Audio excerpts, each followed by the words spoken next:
আমার জীবনের আবার কিছুটা সুন্দর মুহূর্ত তোমাদের সাথে শেয়ার করতে আমি চলে এলাম।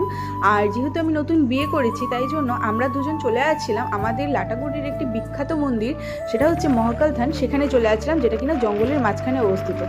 আর আমাদের এখানকার একটা রিচুয়ালস আছে, মানে বলা যায় যে আমাদের এখানকার মানুষেরা এটাই বিশ্বাস করে যে প্রথম কখনো কিছু শুরু করার আগে সেই মন্দিরে গিয়ে পূজা দিয়ে আসা নাকি খুব ভালো। তো যাই হোক, আমরাও তাই জন্য চলে গেলাম। আর মন্দিরের পিছনে একটা বিরাট বড় নদী ছিল, সেখান থেকে সচরাচর সবাই জল নিয়ে আসে।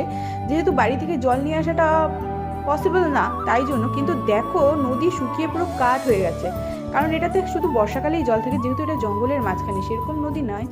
আর যাই হোক, তো এখানে একটা কুয়ার মতন ছিল, ওখানটায় জল থাকে। তো ওই কুয়াতে আবার হাত দিয়ে জল তোলা যায়, কারণ এটা হচ্ছে নদীরই কিছুটা অংশ। তো যাই হোক, আমি সেখান থেকে আবার জল নিয়ে আমার বরের পা ধুয়ে দিলাম, কারণ সে বলছে যে আমার পা যদি না ধুয়ে দাও তাহলে তোমার আর পুণ্যি হবে কী করে। তো যাই হোক, একটু পুণ্যি করার লোভে তার পাটাও ধুয়ে দিলাম। এরপরে এসে এই ঠাকুরের জন্য আমি প্রসাদ বাড়তে শুরু করে দিচ্ছি। মানে এই ঠাকুরের মেন ভোগ হচ্ছে চিড়ে, কলা, দই আর হচ্ছে গুড় আর বাতাসা। এগুলোই নাকি এই ঠাকুরের মেইন প্রসাদ। তো যাই হোক, আমিও একটুখানি দিয়ে দিলাম নিজের মতন, যে যতটা পেরেছি।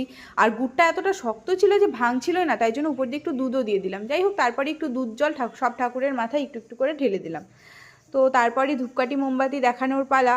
তো আমরা ধূপকাঠি মোমবাতি দেখিয়ে তারপর পুজোটা নিজেদের মতন করে সেরেছি। যেহেতু আমরা সেরকম, মানে আমি সেরকমভাবে পার্সোনালি কোনো এক্সপার্ট পুরোহিত না, তো এত বছর মাদের সাথেই গেছিলাম, তো মারা যেভাবে দেখিয়ে দিয়েছে সেভাবেই করেছি।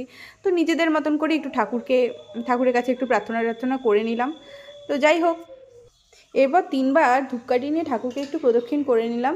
তো যাই হোক, এভাবেই আমরা নিজেদের মতন করে পুজোটা করেছি। আমরা সেভাবে পুজো দিতে পারি না যেহেতু, তাই জন্য নিজেরা যতটুকু পেরেছি। আর সকালে আমরা আমি আবার ফুলও তুলেছিলাম কিছু কিছু। তাই আমি ভাবলাম যে ফুলগুলোও একটু দিয়ে দিই ঠাকুরের মাথায়, তো দিয়ে দিলাম। আর আমি জানি না ঠিক কী কী ফুল দিতে হয়, তাই জন্য আমি যা ফুল পেয়েছি তাই নিয়ে এসেছিলাম। তো সবই দিচ্ছি।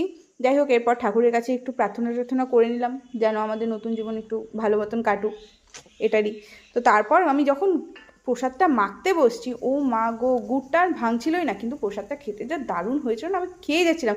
কিন্তু এরই মাঝে আমি ভুলেই গেছিলাম যে ঠাকুরের মাথায় সিঁদুর দিতে হয়। তো খাওয়া দাওয়ার পরে আমার মনে পড়ছে যে আমি সিঁদুর দিতে তো আমি ভুলে গেছি।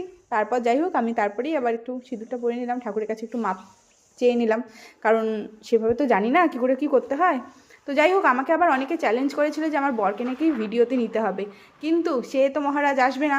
তারপর তাকে নিতে গিয়ে সে বলছে যে বাইক থেকে ফেলে দেবো, কিন্তু তাই জন্য আর রিস্ক নিলাম না, তারপর বাড়ি চলে এলাম। যাই হোক, এভাবেই আজকের দিনটা আমাদের পার হয়ে গেল। তো যাই হোক, টাটা। আমার জীবনের আবার কিছুটা